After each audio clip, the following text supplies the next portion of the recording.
Start the Henry Fayol 14 principles of management. लेकिन सबसे पहले ये समझते हैं कि who was Henry Fayol. Henry Fayol कौन है? Henry Fayol is known as the father of management studies and thoughts.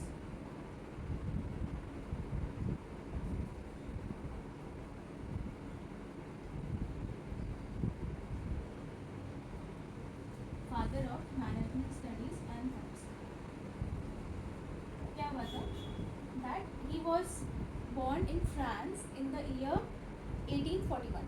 उन्होंने फिर वहाँ से कोल इंजीनियरिंग की। born in France in the year 1841 and at the same time उन्होंने कोल इंजीनियरिंग माइनिंग इंजीनियरिंग की in the year 1860। Mining engineering in year 1860। ठीक है, अब वहाँ से उनकी जॉब लगी। उनकी job in a coal mining and company में उनकी जॉब लगी इन द ईयर अराउंड उसी आफ्टर कंप्लीटिंग द ग्रेजुएशन। उसके बाद क्या हुआ? इन द ईयर 1888 उन्हें उसी कंपनी में एमडी बना दिया गया। MD means managing director. उसके बाद इन्होंने कोल माइनिंग इंडस्ट्री में जॉब की and in the same company in the year 1888 he was promoted as MD means managing director। अब क्या हुआ? जब 1888 में इनका प्रमोशन हुआ उस समय कंपनी एक्सट्रीमली लॉस की सिचुएशन थी, ऑलमोस्ट बंद होने की कगार पे थी। लेकिन इनके एमडी बनने के बाद इन्होंने जो प्रिंसिपल्स अपनाए हैं मैनेजमेंट के, जॉब के, एम्प्लॉय को कैसे रखना है, फिनेंसेस कैसे करना है, वर्क प्लेस हेल्दी कैसे रहे, इन सब 14 प्रिंसिपल्स जो थे उन्होंने वो अपनाए। और till the time he was resigning the company was one of the major profitable institutions. ठीक है, कहाँ इंसॉल्वेंसी पे ये कंपनी थी and at the time when he was resigning it was one of the leading coal industry with a very solid financial background. ठीक है, तो ये है हेनरी फ्यूल के बारे में। And now we are going to discuss about all the 14 principles of management. ठीक है, the very first principle of management when it comes to Henry Fayol is principle of division of. अब division का मतलब क्या होता है? That every thing is to be divided into different parts. ठीक है, principle of division of work का basically मतलब ये होता है दैट जो भी काम है वो छोटे छोटे पार्ट्स में डिवाइड होते हैं। Means work is to be divided into small task. अब ये टोटल वर्क है, then it has to be divided into 3 or 4 small task. For example let's suppose सबसे ग्राउंड लेवल पे कुकिंग की बात करें। आपको कुकिंग करनी है, उसके लिए आपको चॉपिंग करनी है, उसके लिए आपको ग्राइंडिंग करनी है, उसके लिए आपको यूटेंसिल्स लाने हैं। अगर एक रेस्टोरेंट में कुकिंग की बात करें तो उसके लिए आपको क्लीनिंग है। And for that every work is divided. Ultimately service है, आप कस्टमर तक लेके जाते हो, आपका फूड प्रेजेंटेशन है। So every task is divided into different parts. Same ऐसा केस है, आप अगर इंश्योरेंस कंपनी में जाते हो, बैंक में जाते हो, आप क्या देखते हो? कैशियर अलग होता है, इंक्वायरी अलग होती है, क्लेम डिपार्टमेंट अलग होता है, लोन डिपार्टमेंट अलग होता है, अगर आपको कुछ हाई लेवल काम है वो अलग होता है।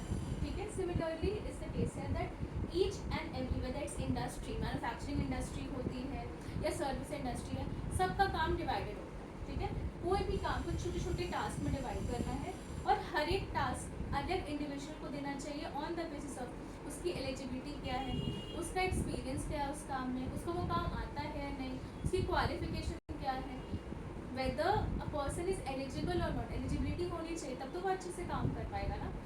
नेक्स्ट इज कि अब क्या होता है, जब एक छोटे से काम को एक इंसान को दिया जा रहा है उसकी कैपेबिलिटी के हिसाब से, suppose you can sing very well, आपको सिंगिंग का काम दिया गया है suppose in a very big 5-star restaurant, तो वहाँ पे क्या होता है, आप डेली अगर वो चीज़ करोगे, प्रैक्टिस करोगे तो आप एफिशिएंट हो जाते हो।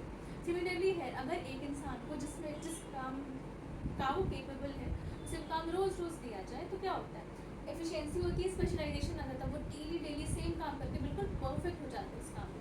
सो अकॉर्डिंगली अगर सब लोग अपने काम में परफेक्ट हो तो इमेजिन कीजिए कि इंस्टीट्यूशन कितना ज़्यादा राइज करेंगे।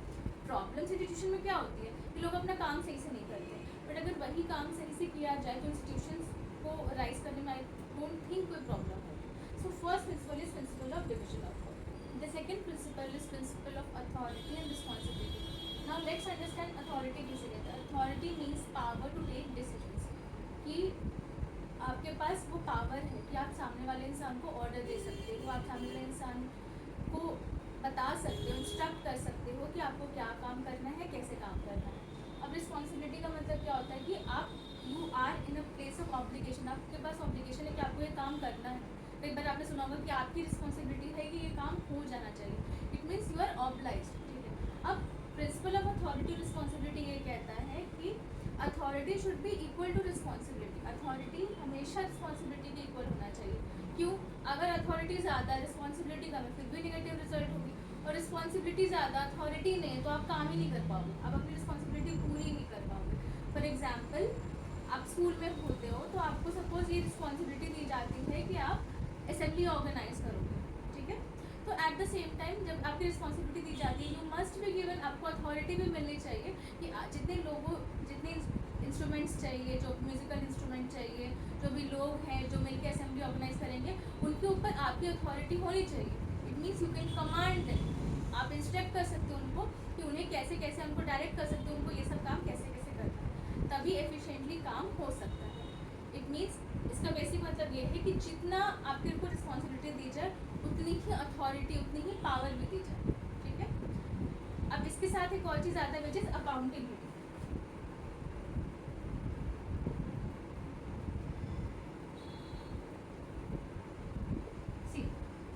ये दोनों चीज़ डेलीगेट हो सकता है. अकाउंटेबिलिटी हमेशा बनी रहती है.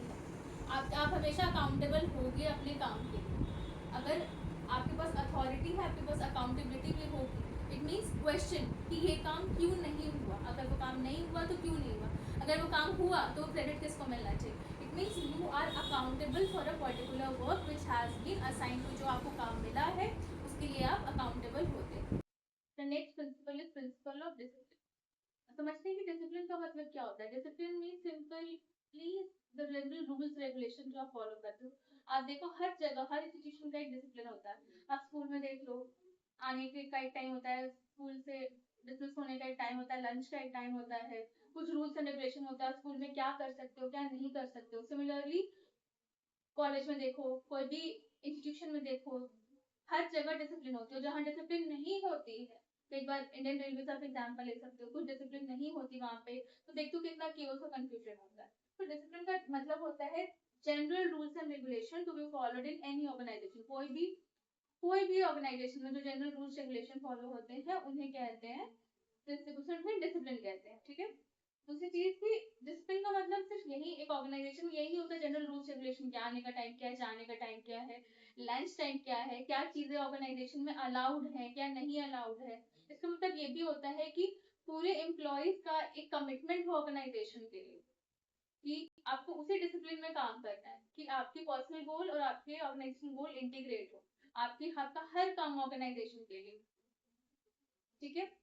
Next is it is required at all levels. आप स्कूल में देख सकते हो कुछ रूल्स रेगुलेशन स्टूडेंट्स के लिए होंगे, आपके लिए होंगे, कुछ रूल्स रेगुलेशन टीचर्स के लिए होंगे. ठीक है. लेकिन हर कोई कुछ ना कुछ रूल्स एंड रेगुलेशन फॉलो कर रहा है. इवन प्रिंसिपल ऑल्सो, उनका भी एक कोड ऑफ कंडक्ट होता है जो वो फॉलो करते हैं. तो principal of discipline is required at all the level. Superior level हो, सबऑर्डिनेट लेवल हो, ऑर्गेनाइजेशन में ये फॉलो करना ही करना है. इससे क्या होता है, तो कहीं भी अगर डिसिप्लिन होती है उससे क्या होता है, सिस्टमैटिक वर्किंग होती है. फॉर एग्जाम्पल अगर आप देख लो, कोई भी ऑर्गेनाइजेशन में सुपीरियर का ये काम होता है देखना कि सबऑर्डिनेट्स जो उनके लोअर लेवल एम्प्लॉइज हैं, उनसे जो सबऑर्डिनेट है वो अच्छे से काम कर रहे हैं कि नहीं. ठीक है. सिमिलरली सुपीरियर का ये रूल होता है, वो ये भी देखे कि जब वो काम करे तो उन्हें फेयर रेम्यूनरेशन मिल रहा है कि नहीं, अच्छा एनवायरनमेंट मिल रहा है नहीं, प्रमोशन टाइम पे मिल रहा है नहीं. इस वे में सिस्टमैटिक वर्किंग होती है. अगर अच्छा डिसिप्लिन कहीं भी होता है, वो ग्रोथ में हेल्प करता है. जब आपके एग्जाम्स आ रहे होते हैं तो होता है ना, पेरेंट्स बोलते हैं, टीचर्स आपको बोलते हैं डिसिप्लिन में रहो. क्यों? So that you everything is properly organised. जहां भी थोड़ा डिसिप्लिन नहीं होता वहां पे क्या होता है, सबसे पहली चीज बहुत रिसोर्स वेस्ट होता है, या टाइम हो या एनर्जी हो या मनी हो, कोई भी रिसोर्सेज वेस्ट होगी. दूसरी चीज बहुत ही ज्यादा डिले होगा कोई भी काम. मीन्स फॉर एग्जाम्पल, अगर आपने डिसिप्लिन से पढ़ाई की है तो आप शायद एक चैप्टर 1 या 2 दिन में कंप्लीट कर सकते हो. लेकिन अगर आप डिसिप्लिन से नहीं हो तो वही चैप्टर कंप्लीट करने में आपको 1 वीक का भी टाइम लग सकता है, मीन्स डिले होता है काम।